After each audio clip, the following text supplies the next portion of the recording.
We're starting to see more information, more pictures about Tesla's more affordable vehicle. Here's a picture taken by Ryan Mabel yesterday at 6:34 p.m. Central. And this is what it looks like. As you can see, if you're familiar with the Tesla brand, it's going to be very similar looking to a Model Y. Tesla hasn't come out and confirmed that this is a new vehicle yet, but the cat is kind of out of the bag, you guys. And on top of that, they have been teasing this on their earnings reports. If you haven't seen this yet, they've been writing this in the last few earnings reports where they say, we continue to expand our vehicle offering, including first builds of a more affordable model in June with volume production planned for the second half of 2025. Here's another picture as well of the vehicle taken a little bit more closely so you can kind of see some of the details. Again, I'll have a side-by-side here shortly with the current Model Y, what Tesla's selling right now. And here's what it looks like from the back. It has manufacturer placed from Florida, which is kind of interesting. This is what it looks like from the back. Again, very similar to a Model Y. And this is one more shot from the front here. I'm going to leave it up here for a little bit. You'll probably be familiar with some of the differences, like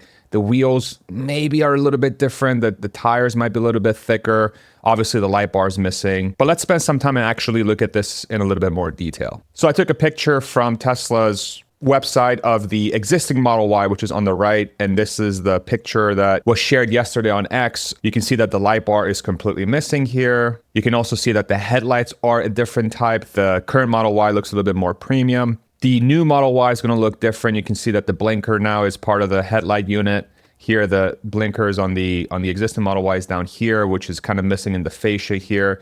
You have a little bit of sort of cutouts and curves right here. Here, they're missing on the new Model Y. You do have a camera on both on the front grille, which is a new thing that Tesla has added on their newer vehicles for their new FSD chips. Also, there is a lip here for the existing Model Y, as you can see on the bottom of the grille and the intake. Here, it looks like it's missing. It's a little bit flatter. It's less aggressive. And here you can also see that the Model Y grille kind of comes out a little bit. The new Model Y, supposedly this affordable Model Y, it's missing. So it looks a little bit more short. It's tough to tell from this angle if the hood is any shorter or if it has a different slope. As you can see, it's different vantage points. My guy right here is like, what the hell? You found us. Sorry. And I'm guessing driving on 130, Highway 130 right next to Texas, they probably, they knew what they were doing, Tesla. Good job. And those are the differences that I'm seeing so far. If you see any other ones, feel free to put them in the comments. Now, if we look at the roof, here's another thing that it's kind of hard to tell from this vantage point, but perhaps this is a solid roof. I can see that it's definitely obviously a different color than the rest of the car, but to me, it doesn't look like a glass roof from this angle. I could be wrong. The existing Model Y has a glass roof. The thing to keep in mind here is with the more affordable vehicles, Tesla's going to have to figure out how to remove things from the existing lineup to make it more affordable so they can actually sell it at a lower cost, especially now that the EV tax credit is gone in the United States especially. So removing the glass roof would be a big cost decrease because freaking handling glass is a massive pain in the ass, and on top of that is more expensive than just a solid roof. And then if we go around the back, this is what the new one looks like. As you can see, it's missing this reflector plate here. It's probably doesn't even have this light here, this light bar that the new Model Y has. You also have these like details here where this thing's coming out. On the brake light, you see this detail right here that's missing from the Model Y, the new one. It's sort of just cut out right here, and instead this one comes out this way. And it also looks like it has a different brake light, potentially. This brake light to me looks different than this one. The rear hatch kind of looks the same to me. The spoiler is sort of the same.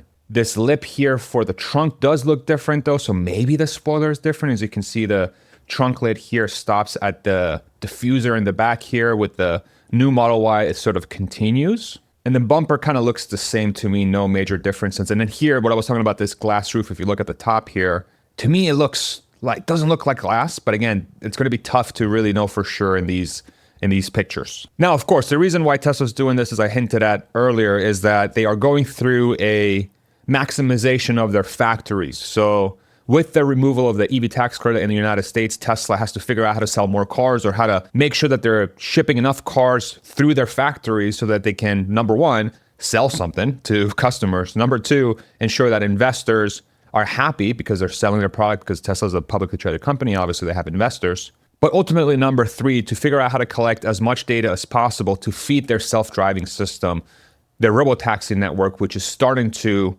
appear in places like Austin and California. This is all part of a master plan for Tesla to get as many cars on the road as possible. Now, if we look at the pricing where this thing could actually end up, it's probably helpful to look at the existing lineup to see the likely price of this vehicle.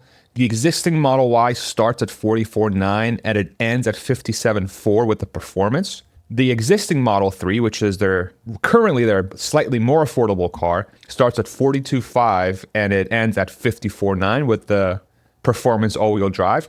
Both vehicles at the lowest level have 357 miles of range, same top speed, and obviously the Model 3 is going to be slightly quicker, about half a second faster to 60, given that it's going to be a smaller vehicle and a lighter vehicle with essentially the same drivetrain. And so the question becomes, with this new, more affordable Model Y, or whatever they're going to call this thing, where is Tesla going to land this more affordable vehicle? What are the things they can do to remove additional things from the car to help that cost come down? So some additional things could be things like a smaller battery, maybe dropping the range from 350 to say 300, even 250 miles. Downgrading the trim inside. So instead of having, let's say, nicer materials like leather or faux leather, whatever they're using, or higher trim on the door panels and the dash and whatnot, maybe they can downgrade that and save maybe $1,000 there. Maybe not that much, but they can try. They can have slower motors, so it's not going to be as fast. And so smaller motors are going to be obviously less materials, which is going to be a lower cost. They can make it rear-wheel drive only so that they won't offer an all-wheel drive spec for this one. They can offer cheaper tires and wheels. And then perhaps they can even make it shorter. But it is something they could do because in China, they have released the Model Y L, which is a longer wheel-based version of the existing Model Y. So they know how to stretch the Model Y. In theory, they should also know how to shrink the Model Y, and shrinking the Model Y, in theory, should save them in material costs. And so given all that, the question becomes, how much will this sell for? My guess is we'll know for sure here in the next, 24 hours up until mid next week, maybe late next week. I think the cat is kind of out of the bag now, and the fourth quarter is here. The EV tax credit's gone. They're going to have to release this cheaper vehicle to the public so they can actually start getting the sales going through the pipeline so they don't have this huge dip for the fourth quarter. My guess is the pricing for this vehicle is going to be somewhere between $30,000 and let's say $38,000, $37,000, somewhere between that range. If they can hit 35, let's say $35,000, this will get them back to where the Model 3 was with the EV tax credit, taking it down from $42,500 to $35,000. So if they can reintroduce a vehicle that starts at $35,000 without the EV tax credit in the Model Y form factor, then that's not a bad place to start. But if they really wanted to be aggressive, if Tesla really wanted to get this thing going, they could, in theory, drop it all the way down to $30,000 and just sell it at cost and then make up the rest with their self-driving suite, which they're looking to push. It seems like the company is really, really looking to push the self-driving suite as hard as they can, not just from a capability perspective and making it a selling point for the vehicle, but it's also from a safety perspective and also from a profitability perspective, because this is software that they've already invested a bunch of money on from a hardware perspective.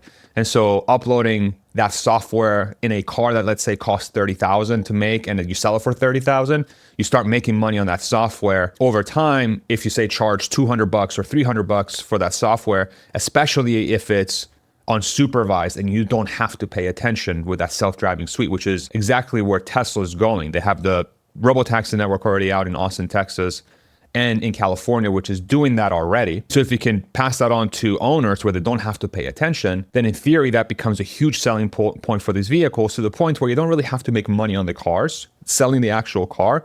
You just make money on the back end with the software. And in addition to that, Tesla has been teasing other vehicles as well, like this Cyber SUV looking thing. So if you're familiar with the Cybertruck, on one of the recent promotional videos from Tesla, they teased this Cyber SUV looking thing, which could be a 3-row van type thing that's going to be built on the Cybertruck platform potentially. That's probably going to do really well, especially in places like the United States. And then of course the Cybercab, which is sort of where Tesla's going from a company perspective, which is truly autonomous, fully autonomous vehicles that don't have steering wheels or pedals. As you can see, those are completely missing from the car. It would be a 2-seater with a nicely sized trunk so you can put luggage in there. And then this over time becomes the key thing that's driving Tesla's profitability forward. Not just that, but most of the miles driven on the road, that our Teslas will be this thing, which Tesla's hoping to make for $25,000 or less. As soon as Tesla releases the official confirmation for this vehicle, I mean, it's pretty obvious this is going to be the more affordable vehicle. I'll be sure to cover it on this channel. And so if you want to make sure you don't miss that, feel free to subscribe to the channel. Thank you so much for watching. I hope this was informative and helpful, and we'll see you in the next one. Take it easy, everybody. Bye.